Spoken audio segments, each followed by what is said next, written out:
네, 네. 부모님한테나 잘하라고. 하기야. 아, 반성합니다. 하기야. 네, 맞아. 제가 지금 권해드립니다. 좀 보내드렸잖아요, 두 분 다. 네네네. 계실 때 잘하십시오. 계실 때. 네, 네, 진짜로. 맞아. 네, 아, 후회합니다.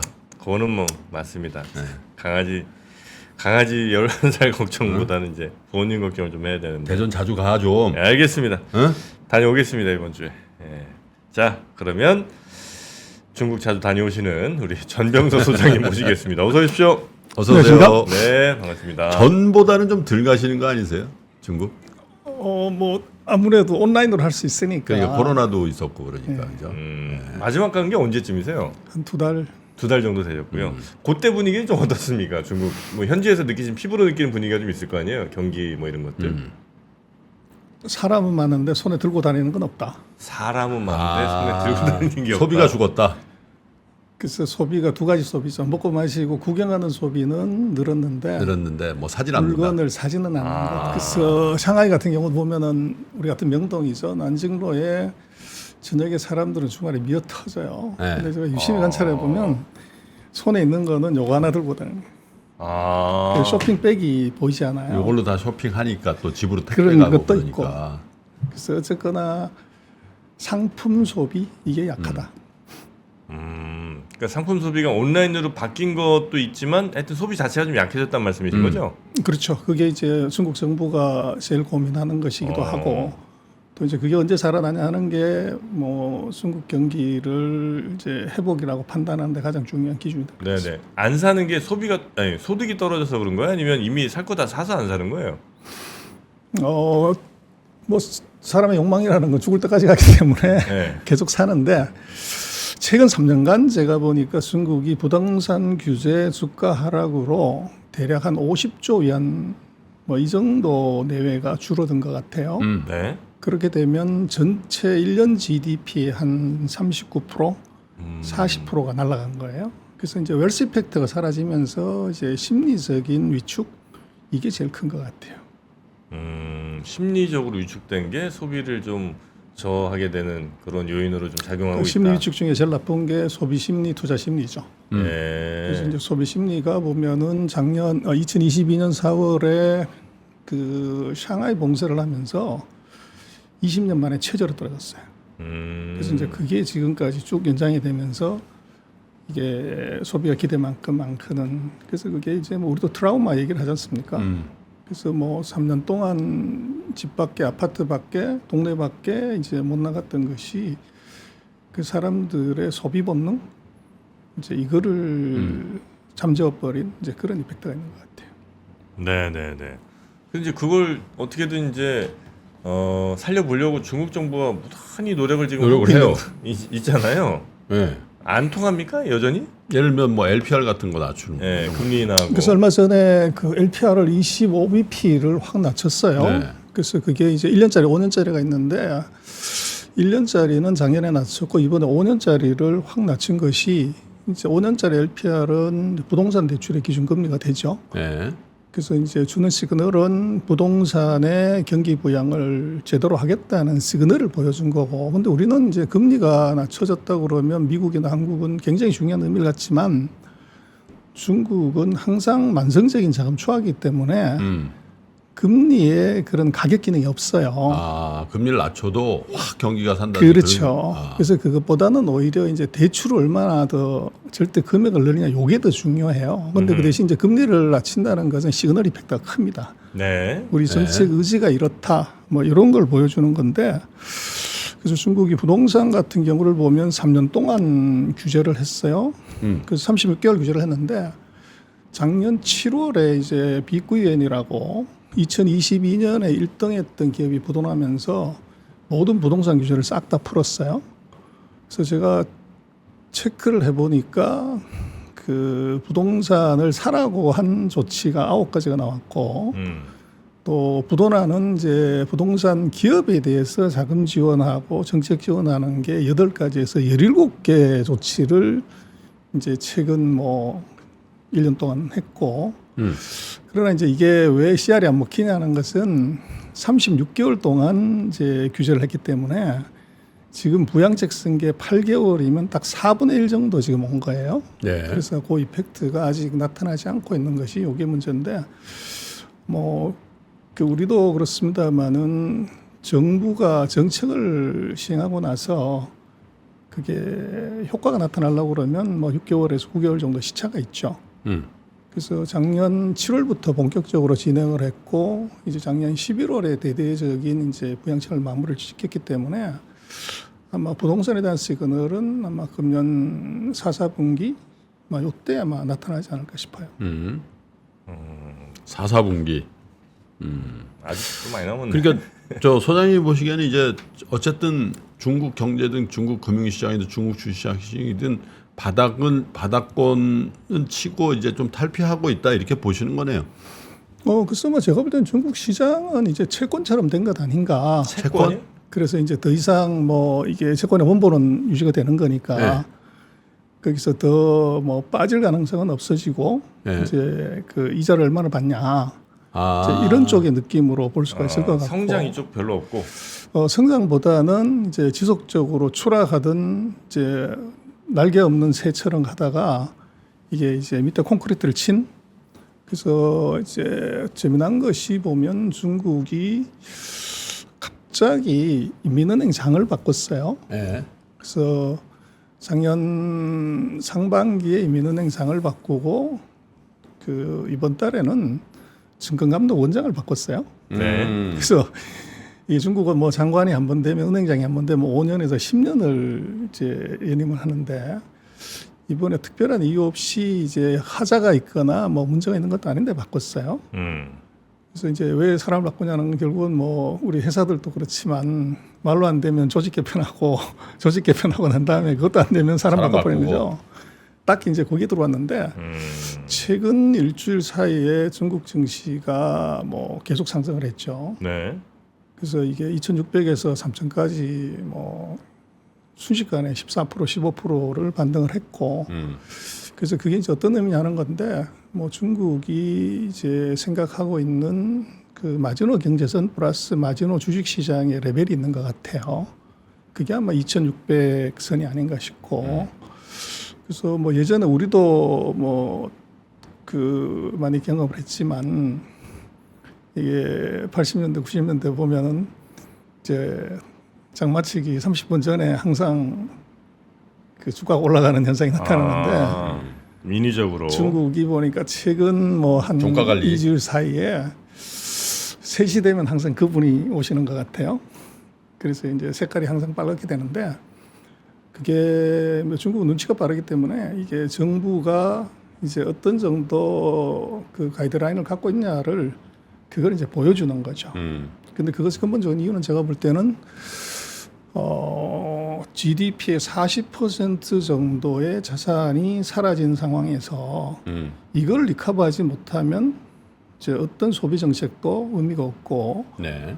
또 지금 중국 같은 경우는 뭐 우리 수출 얘기를 하지만 중국은 GDP의 63%가 소비예요 지금은. 그래서 소비를 살리려고 하면 자산 시장, 그러니까 주식하고 부동산을 이것을 리커버 시키지 못하면 불가능하다는 거를 이거를 이제 사람을 바꾸면서 시그널을 주는 거 아닌가 싶어요. 네. 그리고 이제 우리 뭐 최근 한국 언론에 보면 중국에서 자금이 다 빠졌다, 외국인이다, 뭐 이제 탈출했다 이런 보도가 넘치는데 그거는 이제 2023년 전체 데이터를 놓고서 얘기를 하는 건데 그 지금 경상수지에서 이제 우리가 최근 언론에 많은 FDI가 마이너스 나왔다고 하는 것이 그게 마이너스가 아니라 1,800억에서 이제 330억대 정도로 들어오는 게 줄었다는 얘기거든요. 근데 네. 거기 보면 3분기 한 분기만 마이너스고 4, 4분기는 다시 플러스예요. 근데 연간으로 보면은 이게 1,800에서 300으로 오시니까 이게 많이 줄었다고 그러는데 그것도 자꾸 탈중국이라고 얘기하는 조금 오해가 있는 것이 돈을 다 빼간 것이 아니라 갖고 들어오던 걸 적게 갖고 온 거죠. 그래서 그게 이제 마이너스가 훅 나왔다 그러면 돈이 빼간 게 맞는데 그래서 그것도 우리가 조금 이제 정서적인 연장선상에서 그렇게 보는 거고 그다음에 그 주식시장에서 외국인 자금은 6달 내리 빠지다가 2월달 들어서는 최근 5개월 중에서 가장 많은 돈이 지금 들어왔어요. 네. 그리고 우리가 FDI라고 하면은 그 기업들이 이제 공장 짓는 그린필드 투자를 FDI라고 우리 일상적으로 생각을 네. 하죠. 그래서 경상수지에서 얘기하는 것은 이제 주식이나 채권 쪽 얘기고, 네. 근데 기업들이 중국에서 탈중국했다고 그러는데 그것도 이제 우리가 조금 언론에서 표현을 묘하게 써서 그런데 이게 한 14% 정도 투자가 줄어든 거예요. 작년에 예를 들어서 1,000억이 왔다고 하면 금년에 네. 한 840억 정도 투자를 한 건데 그걸 이제 돈을 다 빼갔다, 탈중국했다 이렇게 얘기하는 것들은 좀 잘못된 표현이죠. 근데 우리 이제 정서로 보면은 네. 중국의 이제 오만한 무례함에 대해서 이제 외국인들이 다 도망갔다 이렇게 표현하면 우리한테 어필은 하는데 데이터를 정확하게 체크해 보면 빼간 것이 아니고 그 투자했던 작년에 투자했던 것보다는 금년에 조금 덜 투자했다라고 보는 게 맞아요. 아니 근데 지금 저 중국의 그러니까 해외에서의 중국으로의 직접 투자는 줄은 건 맞지만 그렇게 막 심각하게 빼가고 이런 건 아니라는 말씀이시지요? 그렇죠. 그게 이제 네. 그 차이나 투자가 주는 거죠. 그렇죠. 차이나 런이 아니고 네. 갖고 들어오던 걸 매년 들어오는 것이 100이 들어왔다고 하면 그게 조금 금년에는 줄었다. 50 정도로 들어왔다는 것이지 그게 직접 마이너 투자는 빼가는 거가 자체가 힘들죠 사실은. 뭐 그렇죠. 네, 공장 팔아야 그럼 되고. 그렇다 그러면 정말 그게 런이죠. 그건 문제죠. 근데 그것은 어떻게 보면 되냐면 정말 런이 있다 그러면 누가 런을 해야 되냐면 미국하고 중국이 전쟁을 하면 애플하고 테슬라하고 GM하고 포드하고 맥도날드하고 월마트가 빼야 그게 진짜 런이죠. 근데 그런 회사들이 중국에서 철수했다거나 문 닫았던 얘기는 없죠. 아직까지는 없다. 없죠. 그래서 그거를 이제 한국의 중소기업들이 이제 인건비 못 맞춰서 나오는 것 그리고 유럽이나 일본 기업들의 이제 중국 기업의 경쟁력 향상으로 인해서 퇴출하는 거를 이제 차이나 런이다 이렇게 보는 것 좀 과장이 있어요. 그 중국이 약간 뭐 소비가 조금 특히 이제 상품 소비가 좀 줄었다는 말씀 주셨는데 그 중국의 많은 소비자들이 해외에서 쓴 돈은 또 엄청 늘고 있다면서요. 그래서 이제 그게 우리가 중국의 내수 소비가 무지 나쁘다고 그러는데 작년 데이터를 제가 보니까 전 세계 루이비통 구찌페르가마의 루샤의 38%를 중국이 샀더라고요. 근데 과거 네. 같은 경우는 이제 해외에서 구매하는 비중이 한 70%, 중국에서 사는 게 30인데 작년에 보니까 그게 뒤집어졌더라고요. 네. 중국에서 사는 게 57%인가 뭐 그 60% 가까이 되고 해외에서 사는 게 한 40% 줄어들었어요. 그래서 이제 우리 한국에 관광객이 풀렸는데 여행이 풀렸는데 왜 한국에 와서 백화점 면세점에서 안 사냐 하는 게 바로 거기에 답이 있어요. 그래서 중국이 이제 온라인으로 구매를 할 수 있는 직구가 가능하고 또 해남도에 전 세계에서 뭐 최대 규모의 이게 면세점이 들어섰단 말이에요. 그러니까 굳이 한국 와서 사야 될 이유가 없고 그리고 두 번째로 봐야 되는 것은 이제 아무래도 뭐 내구 소비재 중에서 최대가 자동차지 않습니까? 네. 작년에 중국이 자동차를 3천만 대를 샀어요. 3천만 대. 3천만 대를. 네. 그래서 미국이 뭐 한 1,550만 대, 1,600만 대인데 거의 2배 가까운 자동차를 샀고 뭐 자동차라고 하면 뭐 누가 뭐라고 해도 이제 고급차의 대명사가 벤츠인데 작년에 전 세계 벤츠 판매량을 보면 36%를 중국이 샀었어요. 그래서 이제 우리가 보는 그 중국을 이제 나쁜 쪽으로 보면 이게 다 망했는데 또 하이엔드 쪽을 보면 이게 럭셔리 명품 명차의 최대 소비차가 중국인 거를 네. 이걸 우리는 이제 그거는 빼고 이 밑에 것만 계속 포커스를 하다 보니까 이제 바이어스가 있는 거죠. 그래서 이제 이번에 구정 때 보면은 경기가 회복이 됐냐 하는 게 뭐 아무래도 관심사인데 이번 구정 때의 그 이동, 사람이 이동하는 것하고 구정 때 먹고 마시고 쓴 걸 봤더니 2019년 코로나기 직전을 100이라고 그랬을 때 한 116%, 118% 정도 이제 늘었어요. 이제 리커버를 한 거죠. 근데 이제 뭐가 문제가 되냐면 그 아까 말씀드렸던 제품 소비가 아니라 먹고 마시고 여행 가는 소비가 늘어서 그걸 맞춘 것이지 이제 물건 안 샀다는 거고 그다음에 이제 8일 동안 쓴 것의 평균 단가를 계산을 해봤더니만 2019년을 100이라고 그랬을 때 2024년 이제 구성 때는 한 90.5%. 그래서 이게 1인당 소비액은 아직 한 10% 정도 모자란다. 그러나 이제 워낙 여행을 못 가던 사람들이 또 고향 못 가던 사람이 다 갔기 때문에 럼섬은 거의 한 60%까지 늘었어요. 그래서 이제 인당으로 보면 조금 줄어들었다. 네. 그래서 보면 아직 이제 사람들의 소비 심리가 완전히 회복된 건 아니다. 이제 그렇게 볼 수 있고 이제 문제는 사람들이 이동을 3년 동안 못했기 때문에 나타난 현상이고 이제 이동이 본격화됐다는 것은 뭐 좋은 시그널이다 이렇게 볼 수 있을 것 같아요. 그러니까 그 예를 들어 서비스 소비는 막 느는데 상품 소비가 안 느는 거는 전체 경기에는 되게 안 좋게 영향을 미칩니까? 그게 이제 제조업에 영향을 안 좋게 미치죠. 네. 그래서 근데 서비스업엔 좋을 거 아니에요? 그럼 전체적으로 보면 뭐 괜찮은 거 아니에요? 그렇진 않나요? 전체적으로 이제 네. 우리가 언론에서 얘기하는 것만큼 그렇게 비관적이냐 그건 네. 너무 과장이 돼 있죠. 그래서 뭐 우리도 그렇지만은 이게 우리 수출이 마이너스 나온다고 그래가지고 한국 경제가 끝났다 이렇게 보지는 않잖아요. 네. 중국도 지금 뭐 GDP 구성 요소 중에서 서비스가 60%가 넘어요. 그래서 제조의 비중이 뭐 한 30 몇 %. 그래서 이제 제조가 나쁘다고 해서 이게 뭐 전체 경제가 이제 문제가 된다. 지금 이런 구조는 아니에요. 우리하고 거의 네네네. 비슷한 이제 지금 서비스업 제조 구조는 그렇게 되기 때문에 그래서 중국을 보는 관점을 우리가 최근 30년 봤던 월드 팩토리 그 세계 공장 이 관점으로 보면 다 틀리죠. 그래서 그 구조를 좀 생각이나 논점의 관점을 바꿔야 됩니다. 그렇지 않으면 계속 이제 중국 망했다, 외국인 다 도망갔다, 제조업 다 끝났다 그렇게만 이제 계속 얘기를 하게 되죠. 그러니까 세계 공장 중국으로서의 위상은 뭐 하루아침에는 아니겠습니다. 어쨌든 이제 어느 정도 정리됐다고 저는 생각하면 됩니까 그러면? 그게 아니고 예. 지금 중국의 월드 팩토리의 위치는 그대로 있지만 네. 이 서비스업이라든지 이런 것의 비중이 커져버린 거죠. 좋은 거. 근데 이제 그러다 보니까 성장의 주도 이제 섹터들이 네. 이게 이제 과거에 봤던 그 성장 주도 섹터들 우리가 예를 들면 투자라는 쪽 그런 쪽이 주로 많이 하기 때문에 네. 그것이 힘이 약해지는 것을 보고서 중국 전체가 굉장히 위기에 빠졌다 이렇게 많이 보게 되죠. 그러니까 이게 이런 것 같아요. 중국이 이제 청년기를 지나서 뭐 중장년층이 되는 거. 그러니까 예를 들면 소비가 좋아지면 있잖아요. 서비스야 아니 밥을 하루에 10끼 먹을 수 있어요. 그건 한계가 있는 거잖아요. 네네. 근데 제품 소비는요. 한번 열풍이 불때 옛날에 우리 저 중국 관련주 살 때 자동차 뭐 또 뭐 TV, 냉장고 이런 거 뭐 가전 하양이니 뭐 그런 거 하면 그냥 불처럼 막 소비가 나와가지고 특수가 생기고 그랬거든요. 네. 그 정부에서 막 인센티브 주고 캠페인 걸면 막 사람이 워낙 많으니까 그런 폭발력은 이제 없는 거라고 봐야 되는 그런 거 아닌가요?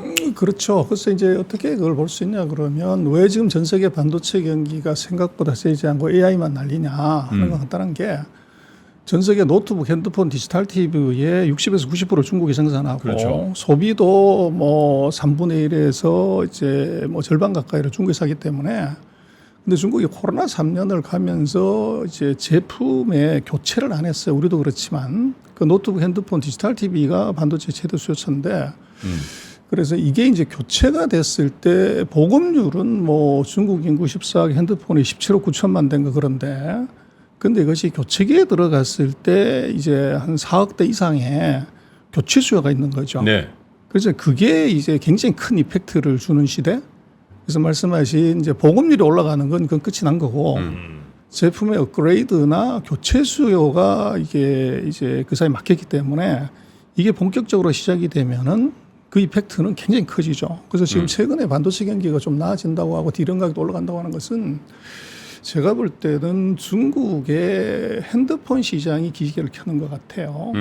그래서 과거 같으면 메모리를 사놓으면 재고가 있으면 있을수록 단가가 떨어지는 계속 그렇죠. 손실이 나는데 이제 수요가 조금 살아나면 재고를 완전히 0으로 비워놓은 상태에서는 지금 채워 넣으면 무조건 돈을 버는 구조가 되죠. 네. 그래서 아직 이제 반도체 수요가 세지 않은데도 저것이 주가나 가격이 이렇게 반등하는 이유는 이제 완전히 비웠던 재고를 채우는 단계가 들어왔고 그게 이제 금년에 아마 3년 동안 전 세계가 비슷하지만 특히 중국 같은 경우는 거의 3년 반 동안 그 전자기기의 교체 수요가 전혀 없다가 이게 이제 움직이는데 그게 중요한 트리거가 바로 하웨이인 것 같아요.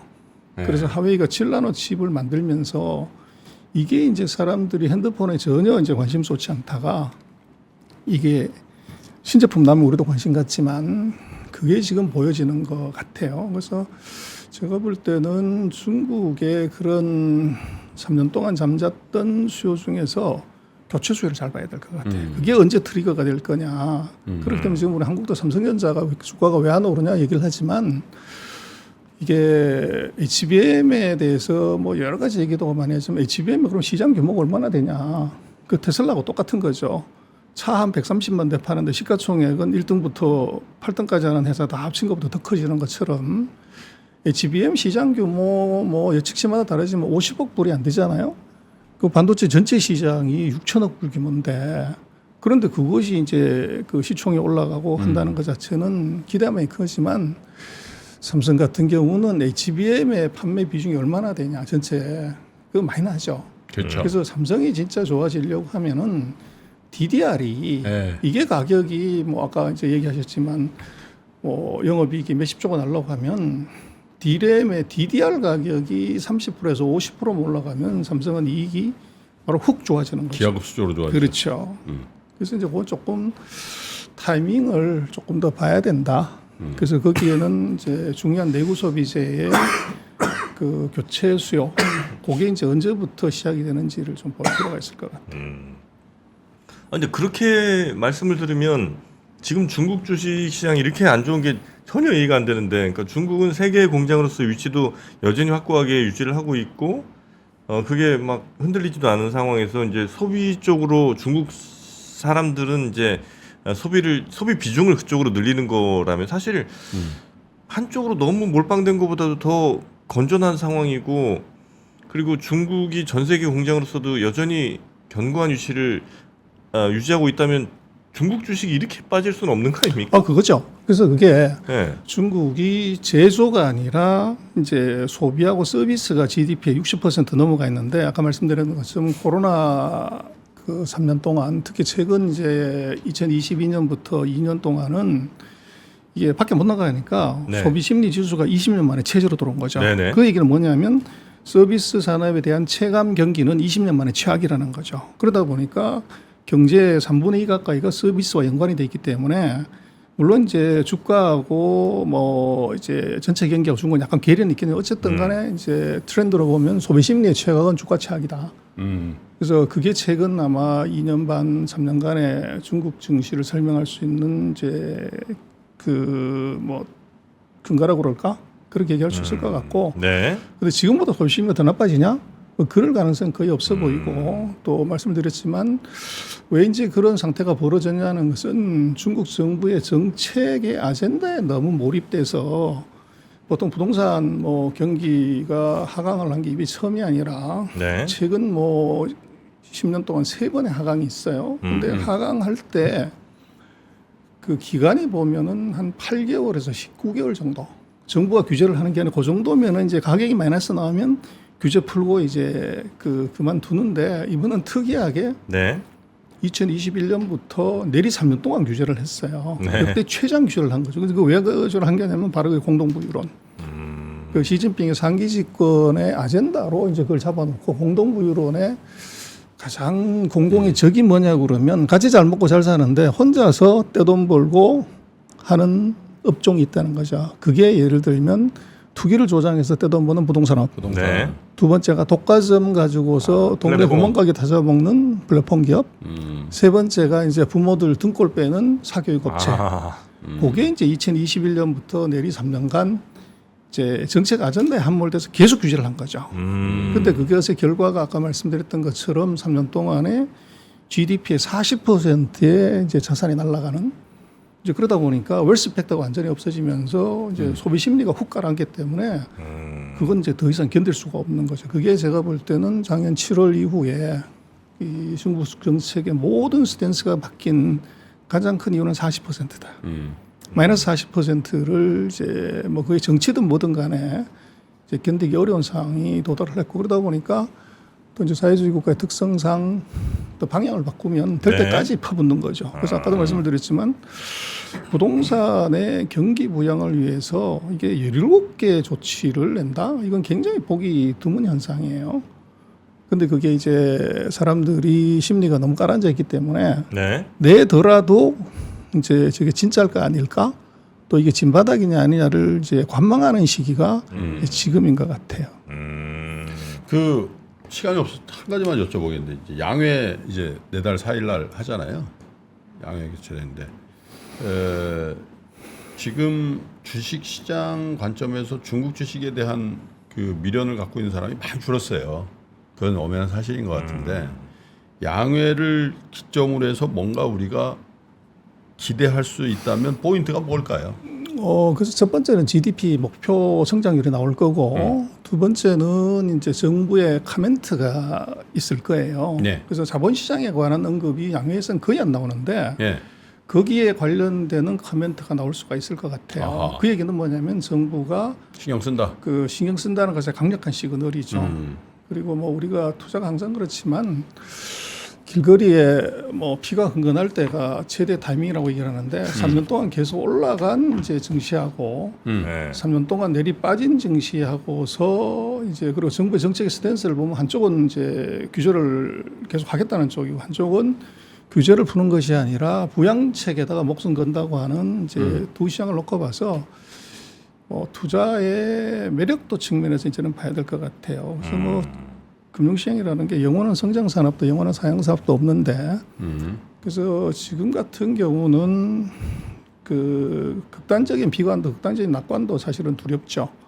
그래서 엔비디아가 어디까지 더 갈 거냐 하는 것도 이제 일본이나 뭐 아시아 쪽으로 돈이 몰려 나온 걸 보면 약간의 이제 시그널이 있고 또 중국 같은 경우도 아까 말씀드렸던 것처럼 외국인들의 스탠스가 이게 바뀐 것.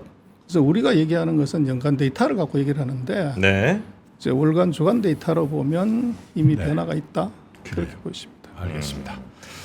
자, 전병훈 소장님하고 중국에 대한 얘기를 나눠봤는데 어쨌든 주식 시장이나 금융시장 오래 본 분들의 일관된 얘기는 지금 현상만 보지 말고 과거에 어떻게 됐나 또 앞으로 어떻게 될 건지에 대한 조금 더 긴 안목을 좀 가졌으면 좋겠다는 조언이 있었던 것 같습니다. 네. 감사합니다, 소장님. 네. 맞습니다. 네. 다음 기회에 또 뵙겠습니다. 고맙습니다. 예.